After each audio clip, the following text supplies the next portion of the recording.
问候我们来自22个国家的艺术领袖，还有会员们，还有现场我们桃园市的市民，还有喜好艺术的好朋友们，大家好。好。这个场馆应该第一次有22个国家来自国内外总共200位艺术家在这边展览。这个在代表着这一次国际展览的水准。我们将所得51万元，等一下邀请长官们来做见证。这次我们特别邀请桃园特教学校，还有台南瑞富艺术中心，以及石碇老人会列为我们的公益对象。我要特别的感谢这样的活动，有桃园市政府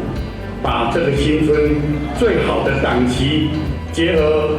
台湾灯会在桃园举办，也特别感谢文化局给予充分100分的协助，还有我们国会、我们立委的协助帮忙，还有协办单位、赞助单位，谢谢大家。能够办这样的活动，工作人员幕后的辛苦，真的是值得大家再一次的鼓掌给他们，好不好？我们的秘书长、执行长，还有各组的组长，当然再次欢迎大家这次的参观，谢谢。据我了解这是我们亚洲艺术联盟15届以来参加的国家最多、参加的艺术家最多的一次，是桃园的第一次，也是台湾的第一次。更加难能可贵的是，台湾灯会举办到现在，各个县市轮流举办，也是第一次有22个国家、200多个艺术家同时欣赏台湾灯会发生在桃园。我也在这里边见证到，把大会办得如此的圆满顺利，我们一定要感谢。最后要跟各位介绍，除了非常精彩的展览之外呢，我们的艺术联盟明天还有办非常精彩的座谈。相信这一次的展览和这一次的座谈，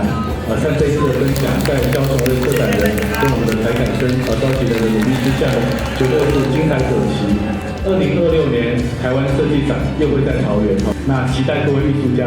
2年后再回到桃园。谢谢大家，谢谢。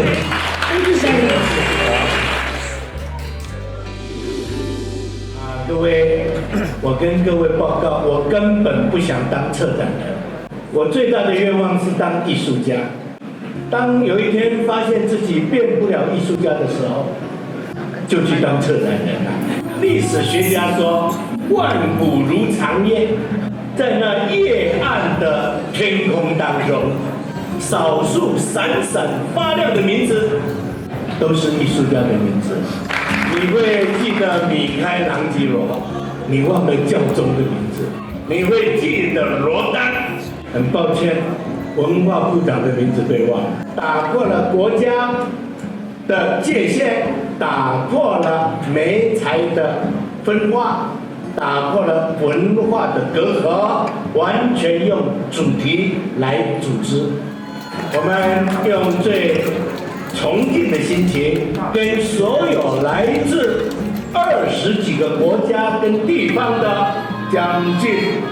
100多位、200多件的艺术作品的作家们，致以最高的敬意。亚洲艺术联盟自2005年在世界各地举办大型的画展活动，为艺术搭建桥梁，让艺术家提供一个自由、开放、交流的平台，文化传承蔓延国际。今年2025年，在美丽的宝岛台湾桃园举行，共展出20多个国家和200多位国际艺术家的作品，百花齐放，是最好的一种文化状态。艺术是心灵的慰藉，也是精神的灯塔，让世界变得更美好。这也正是亚洲艺术联盟发起此项目的初衷。我们相信，真正的艺术应该是自由的、多元的、充满生命力的，传递了对未来美好的憧憬。在此感谢所有参展艺术家辛勤的创作，感谢主办方默默的付出，衷心祝贺第15届亚洲艺术联盟大展2025台湾桃园圆满成功更上一层楼。